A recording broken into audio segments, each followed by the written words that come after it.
Hello everyone, Benny here, and today we're going to be taking a look at a bootleg Star Wars Black Series 501st Clone Trooper. So yeah, I ordered this off of AliExpress like on the 29th of January, and it just got here because, it takes a long ass time for stuff from China to get to the US. And yeah, so I mainly ordered this guy because I wasn't willing to wait any longer for my 501st Clone Trooper pre-order, the archive version. So I was like, what the hell, I'll just get the bootleg and see if it's just as good. And did it live up to those expectations?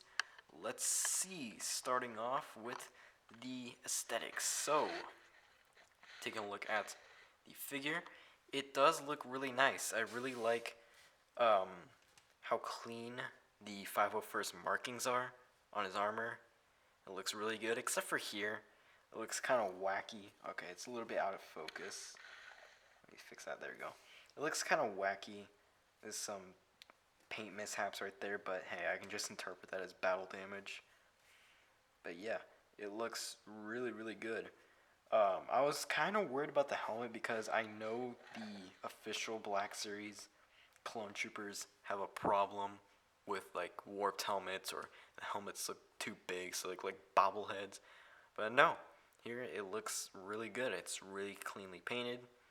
Um, Sculpted details are really nice, and yeah, it's not really much else to it other than the fact that it's a really nice sculpt. And if you look under there, there actually is a an unpainted head under there. So if you want to remove the helmet and paint up a clone head, and there you go. But yeah, sculpted details look nice. And let's move on to the articulation because there's not really much to talk about on the aesthetics of a clone trooper.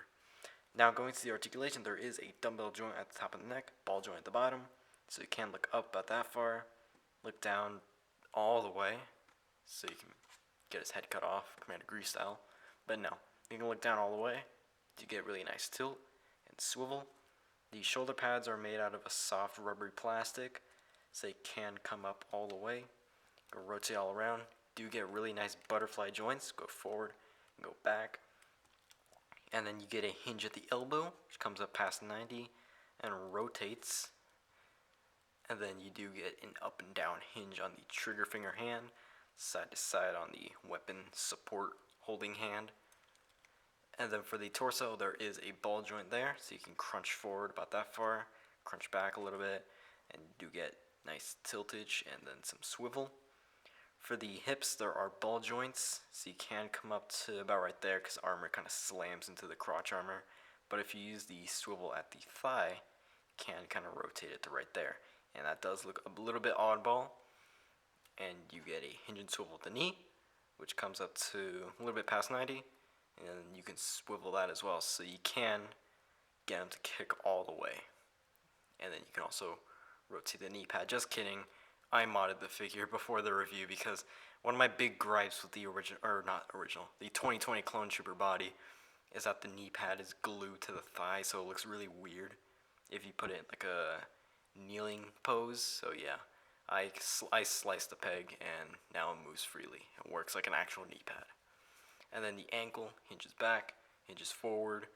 You do get a forward-facing pin for ankle rocker. So yeah, articulation here, I'm pretty sure this is just standard 2020 Clone Trooper articulation.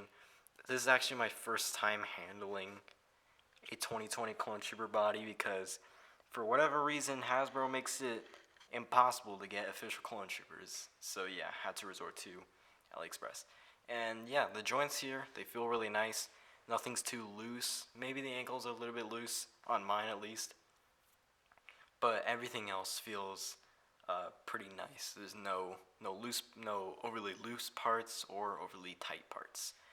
So yeah, now getting into the accessories. Let me get them to stand up.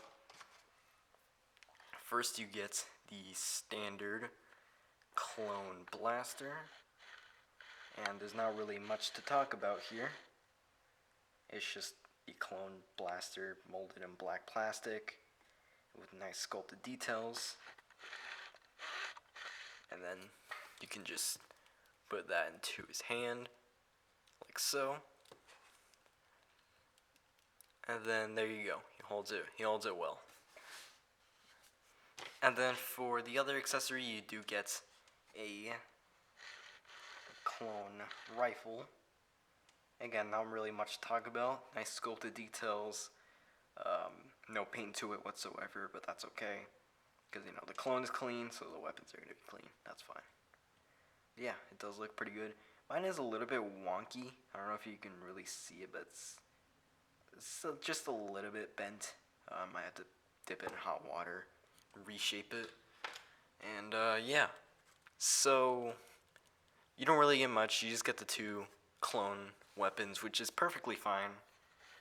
That's what a clone trooper should come with, just the 2 weapons. You have some options.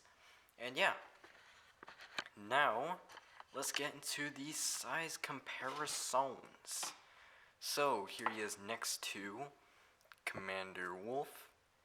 And despite being the new clone body, which is kind of styled after Clone Wars, I feel like it fits in pretty well with the original clone body.